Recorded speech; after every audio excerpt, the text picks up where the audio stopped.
2장 인생의 사계절. 모든 것에는 다 때가 있다. 60년은 사계절로 나누면 한 계절이 15년이다. 봄은 가장 고통스러운 희생의 기간이고, 여름은 소리치고 주장하며 약동하는 야망의 기간이며, 가을은 풍성한 수확의 계절이며, 겨울은 이제 모든 것이 시들어가는 쓸쓸한 계절이다.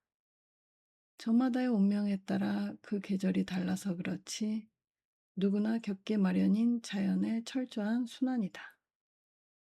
운명에서 명이란 바로 품종을 말한다고 봐도 좋다. 좋은 품종은 풍성하고 만족스러운 수확을 가능케 한다. 머리가 좋은 친구, 노력형인 친구 등등 이런 것들이 타고난 명이고 품종에 해당된다. 집안이 좋은 사람의 경우는 토양이 비옥한 것이라고 보면 된다. 하지만 제 아무리 좋은 품종이고 비옥한 토양이라도 때 또는 철이 어긋나면 도로함이 타버린 것이다. 여기서 때 또는 철이 바로 운이다. 운이란 운동하는 것, 변화한다는 것이니 변화한다는 것은 시간이고 때이다. 그래서 때가 중요하다는 것이고 모든 것은 저마다의 때, 즉 제때가 있다는 것이다. 아무리 재능이 뛰어나고 노력형이고 배경이 좋아도 때 많은 사람의 영역이 아닌 것이니 이 점을 아는 것이 바로 지혜이다. 계절의 변화를 만들어내는 것은 인간의 영역이 아님을 알아야 한다. 그렇다고 때만 기다리라는 말은 아니다. 때를 기다리면서 적절한 준비를 하고 있어야 한다. 나에게 한 번의 기회가 주어진다면 그 기회를 꼭 붙잡고 놓치지 않겠다는 각오도 필요하다. 준비가 충실하든 충실하지 않든 때가 오기 마련이고 준비가 충실한 자라면 제때에 어울리는 행동을 할 것이니 좋은 결실로 이어질 것이다. 때를 기다리느라 초조한 마음을 가지느니 그저 열심히 준비하라. 아니면 계절의 풍류를 즐기던가 그도 아니면 주변의 소중한 사람들과 좋은 시간을 보내는 것이 훨씬 나을 것이다. 묵묵히 준비하고 또는 삶을 즐기면서 때를 기다리면 꽃은 피어날 것이고 잎사귀를 열 것이며 마침내 소담한 결실을 거둘 것이다. 세상과 자연과 사람의 주기는 60년이다. 주기가 60년이니 30년의 오름과 30년의 내림을 맞이하게 될 것이다. 한 젊은이가 15세 무렵에 바닥에 지났으면 30년이 지난 45세의 절정에 달하게 될 것이다. 그러면 그로부터 15년간은 그런대로 무난하게 살다가 15년이 지난 60세 무렵부터 서서히 기울게 되고 20년이 지난 65세부터는 힘들어져서 75세에 또다시 바닥을 맞이하게 된다. 이 60년의 주기는 철저하리만큼 엄밀한 규칙성을 갖는다. 자기의 명을 알게 되면 오름길이야 물론 좋을 것이고 하락의 길이라 해도 그럭저럭 즐길 수 있으니 그야말로 삶의 기술에 정통한 자라 하겠지만 그게 말처럼 쉬운 일은 아니다. 부귀와 명예에 집착하는 자 중에 일찍이 내일 그런 사람을 본 적이 없다. 하지만 그렇다고 전혀 없는 것 또한 아니다. 욕심 없는 촌부라면 가능할 것이다. 바닥이 되면 모든 것이 고요해진다. 쓸데없는 것들을 내 속에서 밖으로 내다버렸기에 조용하다. 체면도 힘도 돈도 없고 알고 지내던 사람과도 인연을 끊게 되는 때가 되면 그것이 바닥이다. 어려서 바닥을 지나온 자는 대개 기억을 잘하지 못하고 그저 어려웠었다는 생각만 어렴풋이 가지고 있는 경우가 대부분이다. 그런 자는 힘든 과정을 겪으면서 지니게 된 아픈 상처가 있지만 본인은 의식하지 못하는 경우가 더 많다. 하지만 상처받은 내면의식에 대한 치료를 반드시 받아야 할 필요가 있다. 성공하고 잘 나가는 사람 중에 인정머리가 없거나 세상에 대한 나름의 이상한 편견을 지닌 사람들이 적지 않다. 이는 어릴 적 바닥을 지나면서 자신도 모르게 지니게 된 부정적 고정관념 때문인 경우가 많으니 치료가 필요하다. 운세 바닥의 커다란 특징은 알게 모르게 나름 깊은 성찰과 반성을 하게 된다는 점이다. 지나온 일들을 되돌아보면서 많은 이들의 성패가 외부 환경에 의해 결정된 것이 아니라 자신에 의해 이루어졌음을 알게 된다. 누구를 탓하고 환경을 탓할 수도 있지만 깊이 생각해보면 스스로 얼마든지 그것들을 통제하고 비껴나갈 수 있었다는 생각을 하게 되는 것이니 모든 것이 나 자신에게 문제가 있었음을 알게 된다.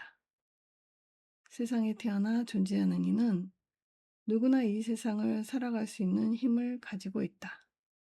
문제는 그 살아갈 수 있는 힘을 어떻게 발휘하느냐 하는 점이다. 그리고 그 힘을 발휘함에 있어 방해가 되는 것은 다름 아닌 본인 자신일 수 있다는 점이다. 스스로에 대한 기대가 너무 크다 보면 그 기대가 자신 속에 있는 그 살아갈 수 있는 힘이 발현되지 못하도록 가로막는 것이다. 다시 말해 스스로의 기대나 포부가 크다 보니 정작 자신이 살아갈 수 있는 진정한 힘과 능력을 본인 스스로가 모르고 있거나 등한시할 때가 많다는 점이다. 투비와 워너비의 문제라 하겠다. 대부분의 사람은 자신만의 진정한 재능을 살리기보다는 일반적인 사회 기준이나 통념에 따라 직업을 택하고 그로써 살아간다. 그런 사람은 성공을 하지 못할 뿐 아니라 때가 되면 어려운 지경에 처하기도 한다. 신명을 다해 하는 것이 아니라 대충 건성으로 그 일을 할 수밖에 없기 때문이다. 지금 당신이 있는 자리가 즐겁지 않거나 고맙다는 생각이 들지 않는다면 당신은 그 자리를 지키고 있을 이유가 사실은 없다. 근본적으로 지금의 자리가 마음에 들어야 그 자리에서 성공할 수 있음을 알아야 한다. 모두의 내면에는 이 세상을 살아갈 수 있고 또 누릴 수 있는 힘과 재능이 알의 형태로 간직되어 있다. 또 그 알은 운명의 바닥에 도달하기 전까지는 스스로가 방해하는 바람에 부화될 수 없다. 그러나 운명의 바닥에 도달하게 되면 모든 문제가 내게 있었음을 알게 되면서 마침내 자신의 속에 자신만의 알이 존재한다는 것을 알게 된다. 그러면 시간의 경과와 함께 조심스럽게 정성을 다해 더운 가슴으로 소중히 품어내면 되는 일이고 그러다 보면 다시 언젠가 그 알 속에서 진정한 당신의 모습을 닮은 새로운 생명이 낡은 껍질을 깨고 고개를 내미게 될 것이다. 먼저 봄, 즉 선견하여 대응한다는 것은 미래를 앞당겨 구현하거나 실현하라는 것이 아니다. 먼저 볼 수 있으면 때에 맞추어 적절하게 움직일 수 있다. 이는 마치 차를 운전할 때 미리 전방의 상황을 보고 있기에 지금의 위치에서 편하게 드라이빙을 즐길 수 있는 것과 같다. 이처럼 앞을 볼 수 있다면 현재가 편하다. 모든 것은 한순간에 멈추지 않고 움직이며 변화한다. 그러나 그 변화에 일일이 대응한다는 것은 그 일의 본질을 모르고 있기 때문이다. 세상 어떤 일도 익숙해지고 숙달되다 보면 서서히 단순해지고 뻔해지기 마련이다. 미리 볼 수 있는 능력이 생기기 때문이다. 미리 보는 현재가 편한 법이고 현재를 편하게 보내려면 미리 볼 수 있어야 하는 법이다.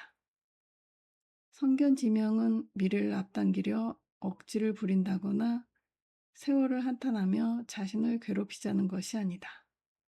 성견지명은 빨리 움직일 수 있게 하는 것이 아니라 제때에 움직이게 하는 것이다. 전방을 주시하면서 그저 편하게 길을 가면 된다. 현재를 즐길 수 있다는 것이 양생의 도이다. 트렌드를 정확하게 감지해서 그것을 돈 버는 일에까지 연관짓는 것은 사실 어림도 없는 일이다. 그냥 이런 트렌드가 생길 수 있구나, 저런 흐름이 있구나 정도를 대략 감잡는 일에 그친다. 그나마 경제의 큰 트렌드를 읽어내는 비교적 효과가 있는 방법은 정부나 국가의 정책, 특히 세무 정책이나 중앙은행의 금리 조정과 같은 사항들을 체크해 보는 정도면 충분하다. 돈이 되는 사업을 미리 알아서 길목을 지키겠다는 것은 허황된 생각이다. 책 좀 읽고 나서 아이템을 정할 일도 아니고 트렌드를 읽었다는 생각에 어떤 일을 결정할 일도 아니다. 이 길목을 지킬 거야 하는 마음이 들었다면 대략 한 30년은 지키고 있을 마음을 가져야 한다.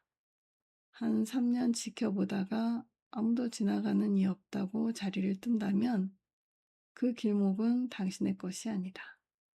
반대로 길목을 한 30년 지키는 사람은 그 길목이 바로 그 사람의 명이다. 바람이 그냥 부는 법이 없고 그냥 내리는 비 또한 없다.